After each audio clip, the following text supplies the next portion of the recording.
Imagine capturing the ocean's beauty without the luxury of long exposures. In today's video, I'm heading out for some seascape photography during low tide, where the landscape almost transforms and you have to think differently about your compositions. During this trip out with the camera, there'll be no taking advantage of crashing waves or silky water effects. Instead, it's just raw, exposed shores and potential hidden treasures waiting to be framed. It's going to set up a bit of a unique challenge and hopefully a bit of intrigue shooting at this time of the day. It's quite ironic because a couple of months ago I talked about avoiding seascape photography. Find it a little bit too repetitive at times, find it a little bit too easy. Here I am walking out there once more again.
So as you can see, I've finally got down to the first of a couple of beaches that I want to shoot at this morning. The tide has long receded, but that is absolutely fine. I knew I wasn't coming out here to do any long exposures this morning, and like I said at the start of this video, I was out doing some woodland photography a couple of months ago, and I mentioned that seascape photography, it's got a little bit too easy, because most of the time when I come out here I'll focus on long exposures. It gets a little bit too repetitive. You put your ND filter on the front of the lens, you really slow the shutter speed, and that's all there is to it in some regard.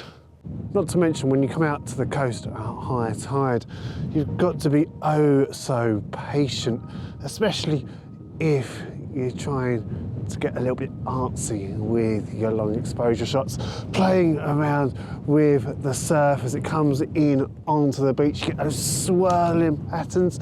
It's impossible to gauge the right time and the right shutter speed that you need to get that optimal shot, meaning you end up playing around. I end up taking about 10-15 shots before I either give up or I manage to get the actual shot that I'm after, the one that I'm looking for. Not to mention when I come down to the coast, I say it all the time, but when I come out to a location like this, especially when the tide's nearly in, I love it when, of course, you get that surf lapping up onto the beach. Such a peaceful sound.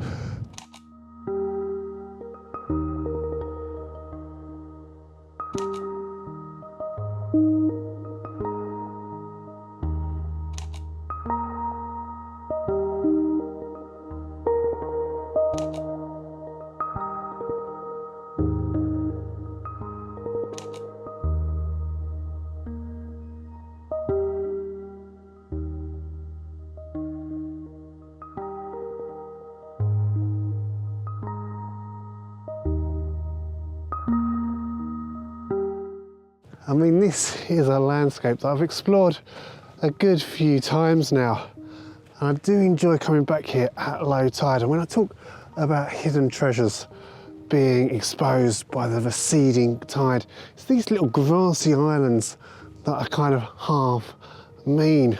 Of course, if you were to come here when the tide was a lot higher, these grasses, they'd be hidden by the crashing waves as they lap up onto the beach.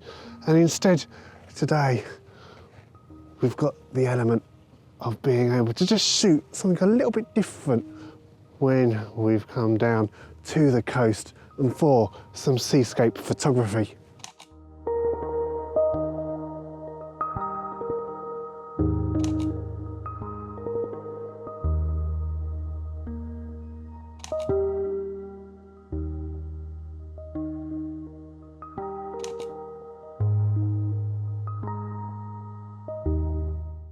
Not to mention there is no having to mess around with setting up the tripod, adjusting the tripod till you find the perfect composition ready for a long exposure.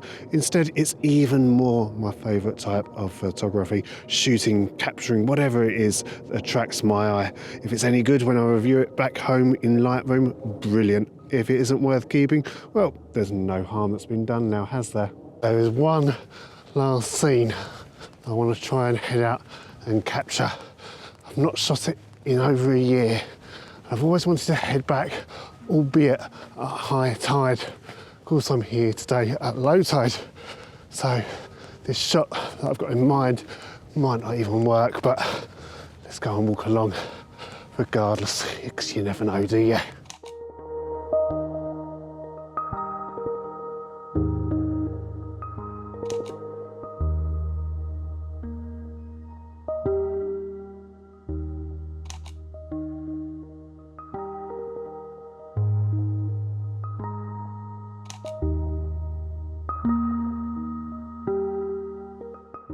Low tide. This video has all been about shooting during a low tide. You don't necessarily need the tide to be high when you come out and shoot seascapes. It's a different world once the tide has receded, and it exposes all different kinds of elements for you to be able to capture and find. This pillbox out here this morning, this was one of the main subjects that I wanted to come out and shoot today. That's why I chose this stretch of the coastline to come out to.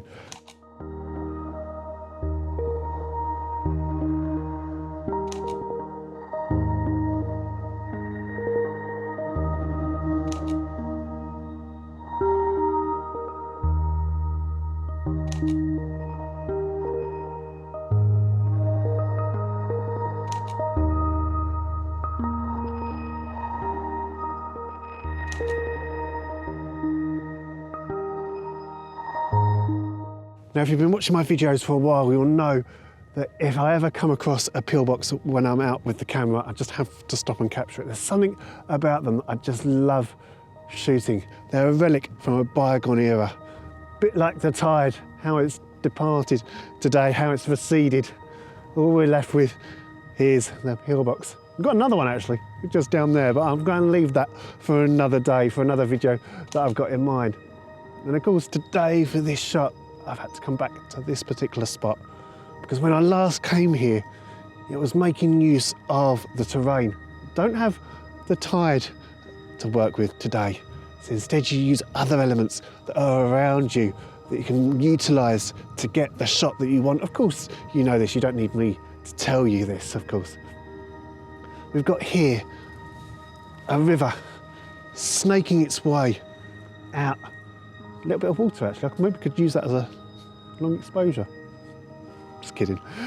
But I've got the water, I could use that as a lovely leading line towards our pillbox. I love how it just snakes around and then out towards the pillbox in the distance. We've got all these long grasses. It's a cold day today. It's warmed up a little bit so I don't have to wear my gloves anymore. We've still got some lovely bits of white where we've got some frost remaining. Might have to put that, include those elements into the shot. I think this final image is going to work just nicely, and hopefully I'll put it up on screen in just a second for you.